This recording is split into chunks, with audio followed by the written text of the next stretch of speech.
अपने internal treatment system के अंदर वाटर कंजर्वेशन कर सकते हैं, वहीं आप अपने कूलिंग सिस्टम में भी उतनी ही वाटर कंजर्वेशन कर सकते हैं। और जो सुप्रीम कोर्ट का पहला मतलब फर्स्ट इंटेंशन जो है ना वो यही है कि हम सबसे पहले पानी की बचत करें, उसकी कंजर्वेशन करें। उसके बाद ये जो रूल्स रेगुलेशन है और जो पैसे वैसे आपसे लेना, वो सुप्रीम कोर्ट का सेकेंडरी मतलब इंटेंशन है। प्राइमरी इंटेंशन उनकी यही है कि वाटर कंजर्वेशन हो, और इसीलिए सुप्रीम कोर्ट ने ये टास्क दिया है हमें, और हम कोशिश भी कर रहे हैं।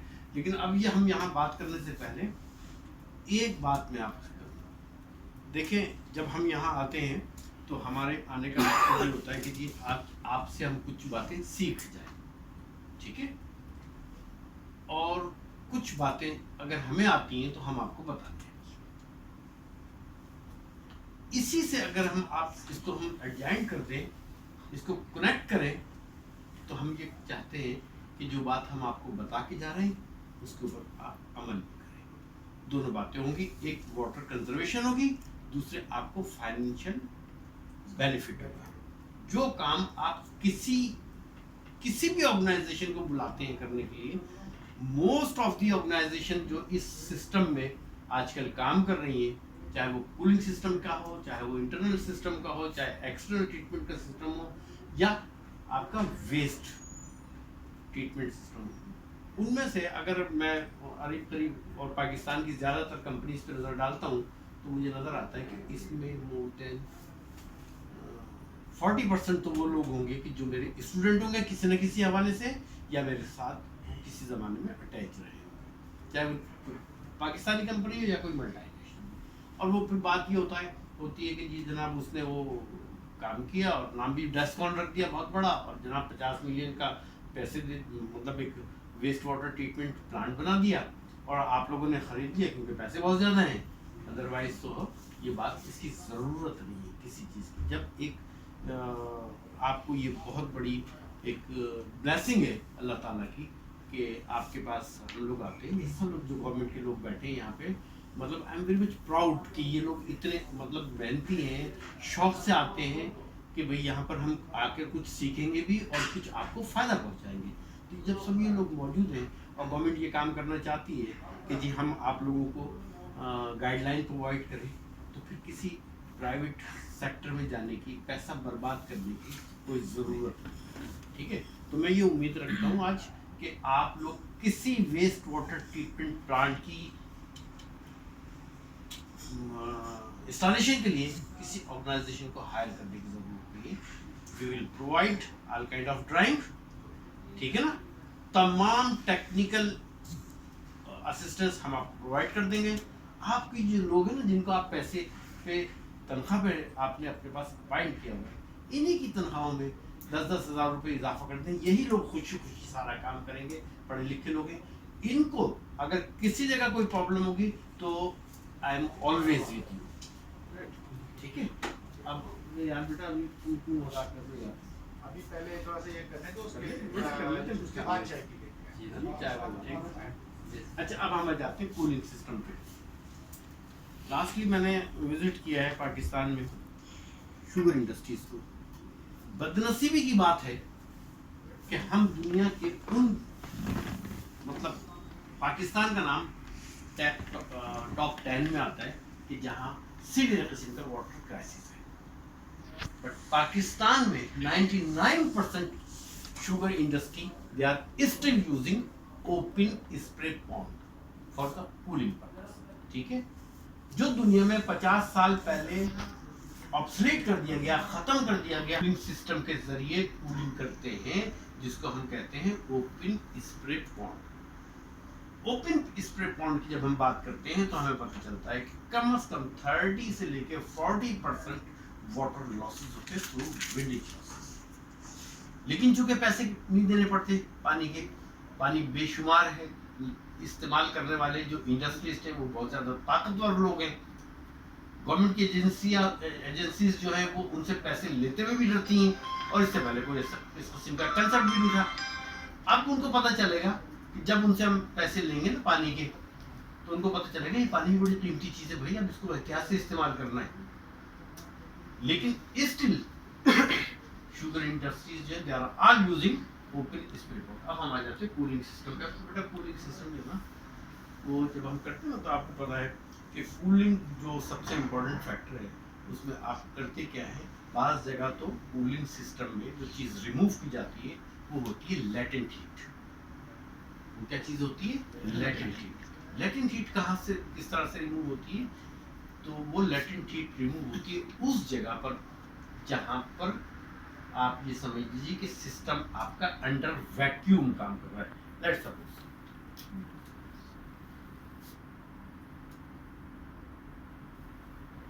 ड्राइंग बनाइए, ये ड्राइंग वहाँ की उस कूलिंग सिस्टम की है कि जहाँ पर लेटेंट हीट होती है।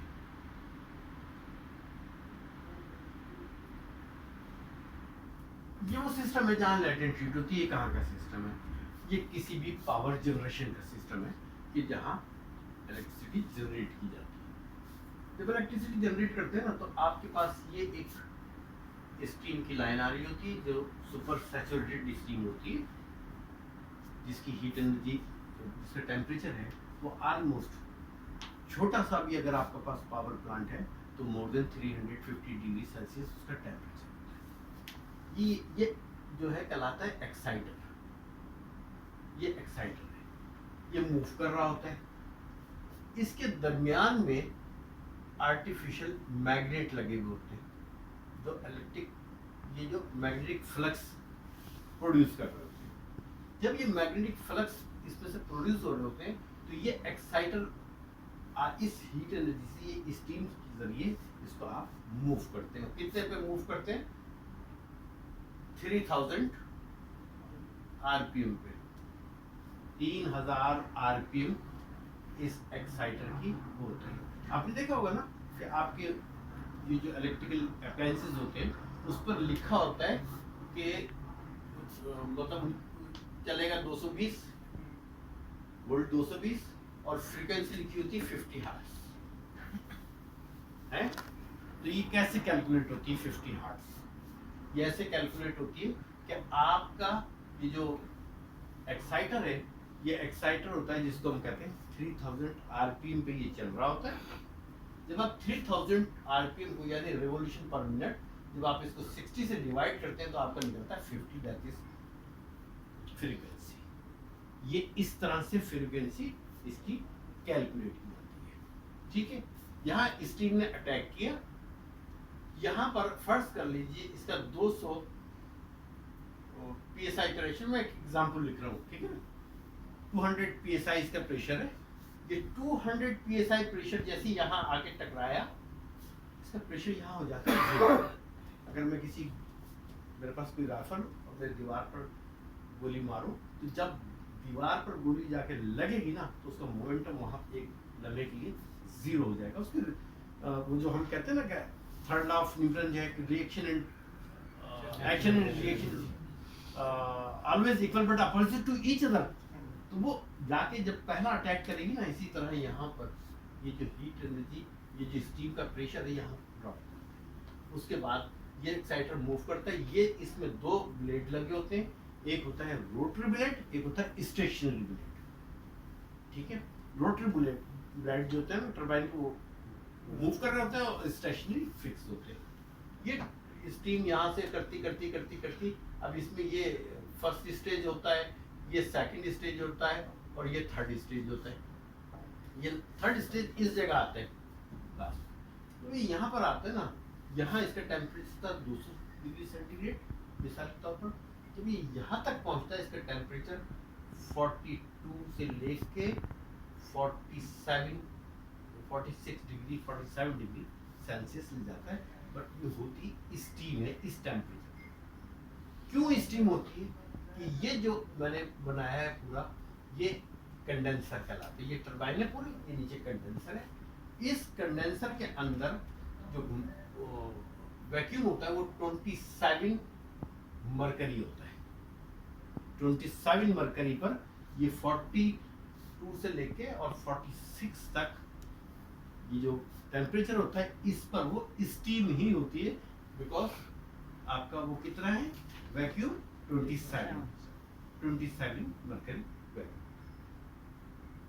यहाँ से जब ये स्टीम, अच्छा वो क्योंकि और वैक्यूम इसलिए होता है, इसलिए इस वैक्यूम को क्रिएट किया जाता है बेसिकली कि ये जितनी भी स्टीम है वैक्यूम होने की वजह से इस कंडेंसर में आ जाए, और ये कहलाता है एक हॉट वेल जिसमें आखिर में ये पानी गिर जाता है।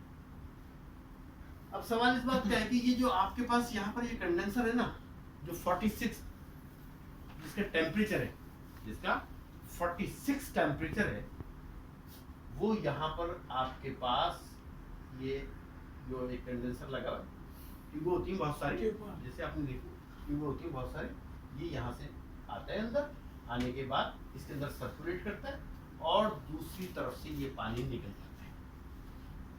जब ये दूसरी तरफ से पानी निकल जाता है तो इस सिस्टम को कहते हैं वंस थ्रू सिस्टम, यानी कौन सा सिस्टम, वंस थ्रू सिस्टम।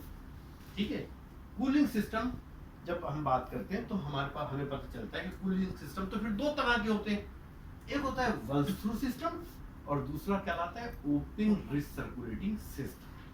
ठीक है, अब ये वो सिस्टम है कि जो एक तरफ से पानी आया, इसने अपना काम किया और काम करने के बाद वापस किसी दरिया में आपने फेंक दिया, इसको कहते हैं वंस थ्रू सिस्टम। ठीक है, ये उन जगहों पर लगाया जाता है जहां पानी बहुत ज्यादा आसानी से अवेलेबल हो, या आपका पावर प्लांट किसी ऐसी जगह हो कि जहां पर आपको पानी आपने दरिया से लिया, इसने ये काम किया और वापस दरिया में जाके फेंक दिया। ठीक है, अब इसके नुकसान पर तो हम बाद में आते हैं, लेकिन ये पता चला हमें कि ये यहाँ से पानी आया और यहाँ से निकल गया, तो हमारा सिस्टम तो कूल हो गया, लेकिन इसका जो यहाँ पर पहला नुकसान है ना, वो नुकसान कहलाता है इस कंडेंसर का इरोजन सिस्टम, यानी आपकी मेटलर्जी का लॉस होना through velocity of the insoluble material called as a erosion। जिस तरह आपके पास कोई लोहे की चीज हो और उस लोहे की चीज को आप किसी फाइल से, एमरी पेपर से फाइल से रगड़े, वो क्या चीज कहलाती है, वो एरोजन कहलाती है। या कभी आप लोगों में से किसी ने देखा हो कि गाड़ी के शीशे के ऊपर सैंड ब्लास्टिंग करते हैं, नंबर डाले जाते हैं, तो उसको हम क्या कहते हैं, वो भी एक एरोजन है, वो भी एक काइंड ऑफ एरोजन। ठीक है, तो जब हम पानी दरिया से उठाते हैं ना, तो उसके अंदर उठती है टर्बिडिटी, जिसको कहते हैं आप SiO2, ये इंसॉल्युबल होता है पानी में, ये इंसॉल्युबल होती है। जब आप यहाँ से हैवी वेलोसिटी के जरिए, यानी बहुत स्पीड से किसी पंप के जरिए पानी देते हैं, तो ये जो सलीका है ये as a emery paper in ट्यूबों के ऊपर, इनसे फ्रैक्शनल जो होती है इसकी, उसकी वजह से, फ्रैक्शन की वजह से ये इन ट्यूबों को पास से गुजरती है, तो अंदर से ये ट्यूबें आहिस्ते आहिस्ते, जैसे आपने एमरी पेपर रगड़ के कर दिया, तो वंस थ्रू सिस्टम जो है उसका सबसे बड़ा लॉस ये है कि आपको कंडेंसर की ट्यूबें बहुत जल्दी बदलनी। ठीक है, तो एक बात तो ये है कि आपको ट्यूबें बार-बार बदलनी पड़ेगी, और दूसरा नुकसान ये है कि पानी का नुकसान ज्यादा होता है, क्योंकि हम तो वाटर क्राइसिस उसमें रहते हैं ना कंट्री में, या इस रीजन में जहाँ वाटर क्राइसिस डेवलप हो चुका है, तो ये वंस थ्रू सिस्टम कहलाता है। अब पहला सिस्टम तो हो गया once through system, cooling system, circulating system, कि आपने पानी को ठंडा, अच्छा जो जिस चीज को आप ठंडा कर रहे हैं, जिस चीज को भी आप ठंडा किसको कर रहे थे, स्टीम को, तो स्टीम जो है वो प्राइमरी, और जो जिस चीज से ठंडा कर रहे हैं वो आपका सेकेंडरी। ठीक है ना, तो एक इसमें एक फर्स्ट चीज हो गई प्राइमरी और सेकंड क्या हुई, सेकेंडरी, यानी स्टीम इज ए प्राइमरी और कूलिंग वाटर जो है इज सेकेंडरी। ये हो गया यहाँ पे बात। अब आपके पास वंस थ्रू सिस्टम तो है नहीं, आपको पानी को ठंडा भी करना है, तो सबसे पहले ये ओपन स्प्रे पॉन्ड बनाए गए। वो पानी जो गर्म हो गया था, जिसका टेम्परेचर फर्स्ट कर ले 42 डिग्री सेंटीग्रेड था, ठीक है, इसको आप ले गए, आपने ले जाके यहाँ पर बड़े बड़े नोजल लगा के और आप इससे स्प्रे कर रहे हैं, बहुत ये पानी इसमें स्प्रे हो रहा है। और ये फिर स्प्रे होने की वजह से जब पानी स्प्रे करते हैं तो स्प्रे ये डिपेंड करता है कि आपने इस पानी को जो जिसको आप स्प्रे कर रहे हैं इसका सरफेस एरिया कितना बड़ा है। ऐसे ही मैं कहूँ आपको कि अगर एक मोटी सी धार निकल रही है पानी की तो उसका सरफेस एरिया जस्ट नथिंग, लेकिन अगर इन मोटी धार को मैं बहुत बारीक स्प्रे की सूरत में निकालूं तो वो पानी कंपेरेटिवली जल्दी ठंडा हो जाएगा, ठीक है, बजाय इसके कि आप एक पाइप के जरिए पानी डाल रहे हो तो देर में ठंडा होगा।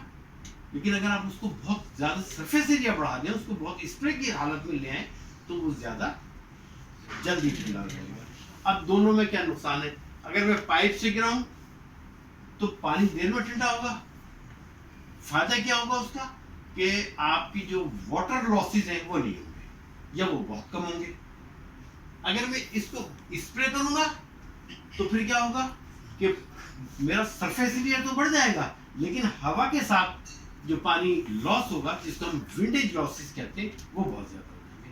तो ओपन स्प्रे पॉन्ड के अंदर विंडेज लॉसेस बहुत ज्यादा होते हैं। इसलिए पूरी दुनिया में जब ये इनिशियली ये सिस्टम डेवलप किया गया तो सबसे पहले ओपन रिसर्कुलेटिंग पॉन्ड्स का सिस्टम जो कंसेप्ट डेवलप किया गया वो इस वजह से डेवलप किया गया कि जी पानी हम इस तरह शावर करेंगे, पानी ठंडा हो जाएगा, अपना काम कर लेंगे दोबारा, ठीक है। लेकिन फिर पता चला कि नहीं भाई, इसमें तो पानी के लॉसेस बहुत ज़्यादा होते हैं।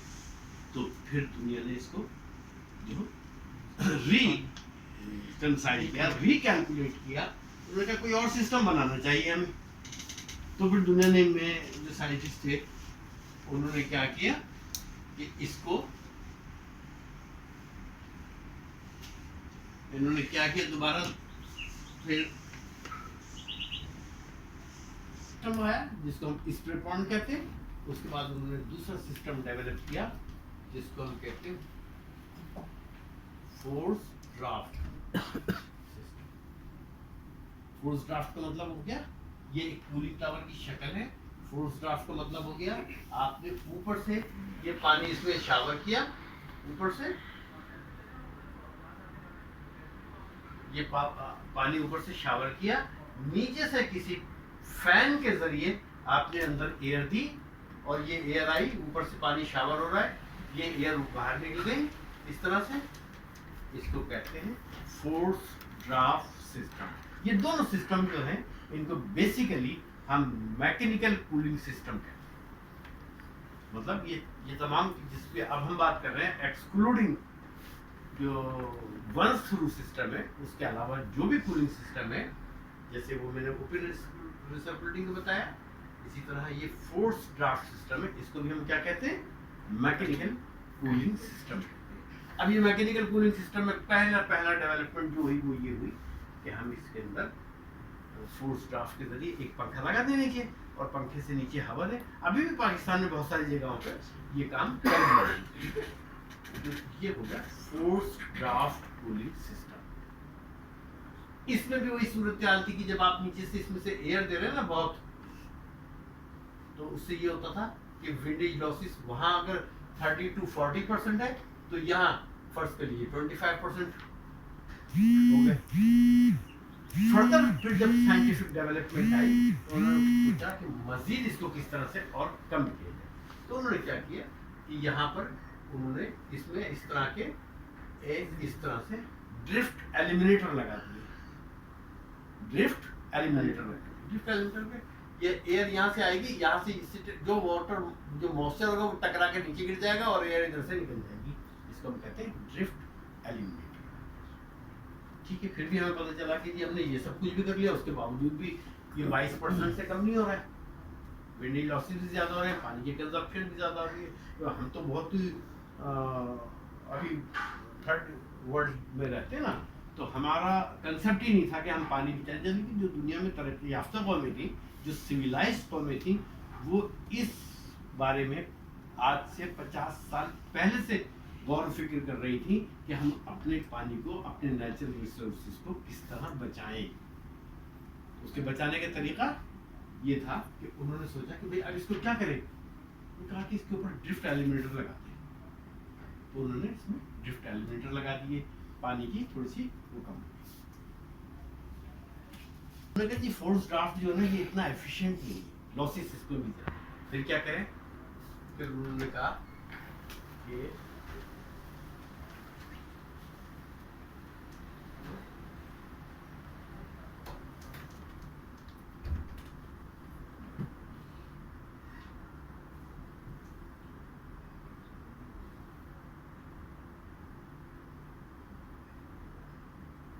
उन्होंने कहा भाई ये तो पहले तो आपने लगाया था फोर्स ड्राफ्ट, आप यहाँ से एयर दे रहे थे, इसको बंद कर दें, यहाँ से देना।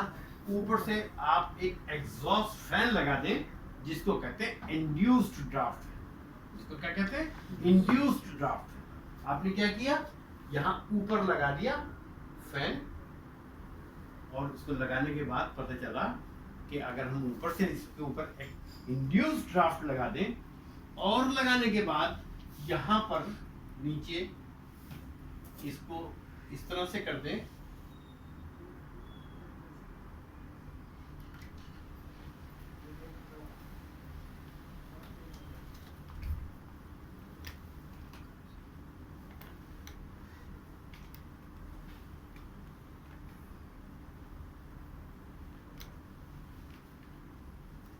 ऊपर से पानी शावर करें और यहाँ साइडों से इसको ओपन कर दें। ये आईडी फैन लगा दें, एक लगा दें, दो लगा दें, चार लगा दें, जितनी आपकी बड़ा कूलिंग सिस्टम हो, हैं? कैपेसिटी के मुताबिक आप ये यहाँ लगा दें। तो ये इंड्यूस ड्राफ्ट तो ये हो गया, क्योंकि आप ऊपर से इसमें से आपने इंड्यूस्ड की, यहाँ से एयर, यहाँ से जाके इनको कहते हैं लूवर्स। जो आपने साइडों पे लगाई इनको क्या कहते हैं? लूवर्स। ये आपने लगा दी यहाँ पे। अब ऊपर से पानी शावर हो रहा है। अब जब पानी शावर हो रहा है तो फिर मजीद गौर फिक्र किया गया तो पता चला कि इसकी एफिशिएंसी को और ज़्यादा बढ़ाया जा सकता है। वो इस तरह कि इसके अंदर पैकिंग मटेरियल लगा दिया जाए, पीवीसी का या कोई भी ऐसा जो वाटर सॉल्युबल नहीं हो, वो लगा दिया जाए to increase the surface area of water. जब ऊपर से पानी स्प्रे हो, यहाँ तो ये तो स्प्रे हो रहा है पानी, लेकिन फर्दर भी जब वो आए तो ये पैकिंग मटेरियल लगा दी जाए ताकि पानी जो है वो मैक्सिमम ड्रॉपलेट्स में कन्वर्ट हो जाए। जितना ड्रॉपलेट्स में ज्यादा पानी कन्वर्ट होगा उतना ज्यादा सरफेस एरिया बढ़ेगा, जितना ज्यादा सरफेस एरिया बढ़ेगा उतनी जल्दी इसमें से हीट एनर्जी रिलीज होगी, और जितनी जल्दी हीट एनर्जी रिलीज होगी उतनी जल्दी पानी कूलिंग सिस्टम में कन्वर्ट जाएगी। जैसे वो दुपट्टा को रंगने के बाद आपने देखा है ना, क्योंकि एवोपरेशन की थ्योरी जो है ना वो काम कर रही होती है दो चीजों पे। पहली चीज जिसको हम कहते हैं कांस्टेंट टेम्परेचर, और सेकंड जो है वो है रिमूवल ऑफ वेपर। अगर आप रिमूवल ऑफ वेपर नहीं करते तो कोई भी चीज ठंडी नहीं हो सकती या सूख नहीं सकती। वो दुपट्टे को दोनों आदमी पकड़ के हिला रहे होते ना, बेसिकली वो वेपर्स के रिमूवल कर रहे होते सरफेस पे। या अगर मैं ये जो है ये एक चाय का कप हो और ये बिल्कुल छोटा सा साइज हो इसका, और मैं इसके अंदर चाय भर दूं, ये 2 मिनट में ठंडी हो जाती है सारी तौर पे। फिर इसके अगेंस्ट में एक और कोई ऐसी पिर्च ले लूं जिसके अंदर मैं चाय डाल दूं, तो इसका सरफेस एरिया कम है, इसका सरफेस एरिया ज्यादा। ये 2 मिनट में ठंडी हो रही थी, ये अब यहाँ पर 20 सेकंड में ठंडी हो जाएगी। आपने चाय पिर्च में लोग डाल के पीते हैं, उनका बुनियादी तौर पर जा रहे हैं, वो तो उनको तो नहीं पता होता, लेकिन कर क्या रहे होते हैं, उस वो जो आप लिक्विड है उसका सरफेस एरिया बढ़ा रहे होते हैं ताकि वेपर की जो रिप्लेसमेंट है या जो रिमूवल ऑफ वेपर है वो जितनी तेजी से होगी चीज उतनी जल्दी ठंडी हो जाएगी। तो यहाँ भी करने का मकसद ये, इन्होंने इसके अंदर ये लगा दिया, और लगाने का मकसद ये था कि इसके अंदर जितना सरफेस एरिया बढ़ जाएगा उसमें से हीट एनर्जी को निकालना उतना ज्यादा आसान होगा। फिर उन्होंने कहा कि जी ये तो हो गया, 20% तक हम पहुंच गए। जब हम 20% तक पहुंच गए तो उन्होंने क्या किया कि भाई ये मेरी बेटा कौन सी है? ये है वो ले ले दूसरे को। मेरी तो काम जाएगा। ऑपरेटिंग सिस्टम वन शुरू किया, फिर हम आ गए रिसर्कुलेटिंग पर, फिर हमने ओपन स्पिरिट बॉन्ड बनाया, फिर और आगे बढ़ गई दुनिया, फिर उन्होंने फोर्स ड्राफ्ट बनाया, फिर और उन्होंने कहा कि नहीं मजीद एफिशिएंट हो सकता है, तो उन्होंने फिर क्या किया, फोर्स ड्राफ्ट के बाद इंड्यूस ड्राफ्ट बनाया।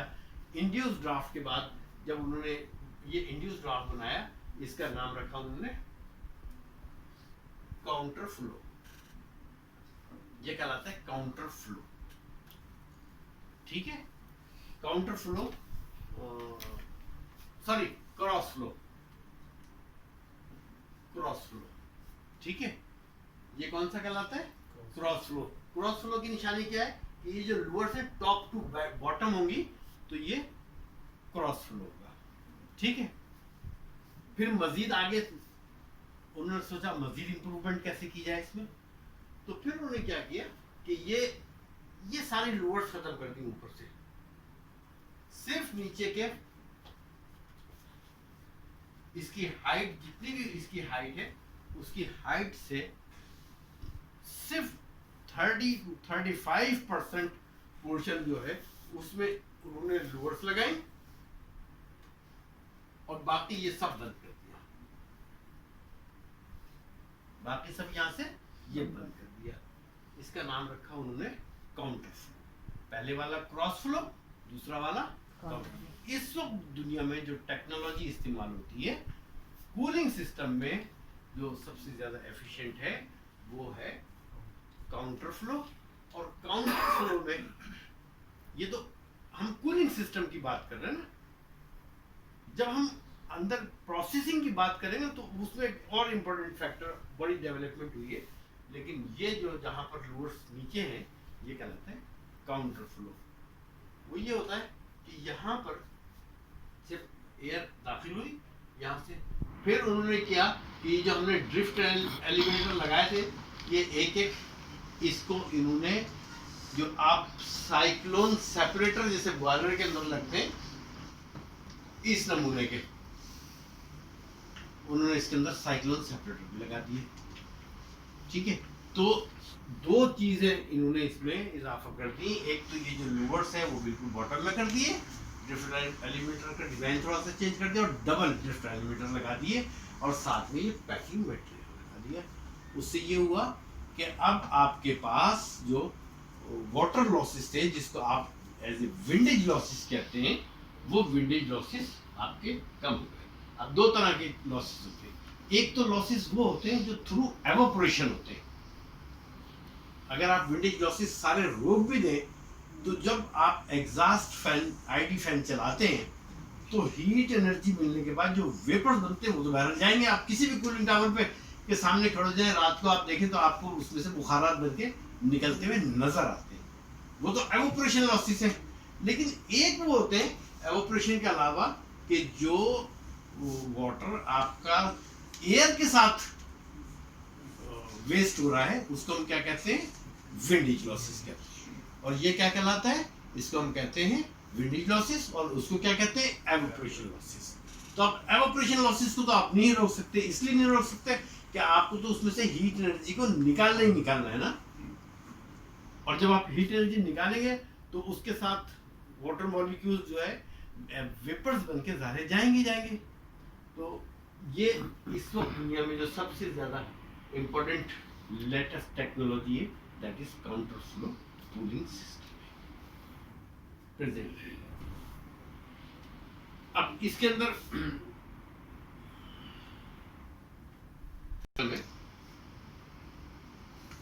कूलिंग प्रोसेस में तो इन्होंने वो कर दिया, कूलिंग टावर्स में तो इन्होंने ये इंप्रूवमेंट करके यहाँ तक लिया है। अब उन्होंने ये सोचा कि भाई हम कोई ऐसा काम भी तो करें ना कि जिससे ये जो हीट की ट्रांसफॉर्मेशन है वो जल्दी हो जाए। तो हीट की ट्रांसफॉर्मेशन के लिए पता चला कि पहले लोग जो है ना वो आयरन इस्तेमाल किया करते थे प्योर, फिर उसके बाद वो कॉपर पे आ गए, क्योंकि इस मेटलर्जी जो है, जो जितनी जल्दी ठंडी हो जाए या जो जितनी जल्दी गर्म हो जाए, जितनी जल्दी गर्म होगी उतनी जल्दी ठंडी हो जाएगी।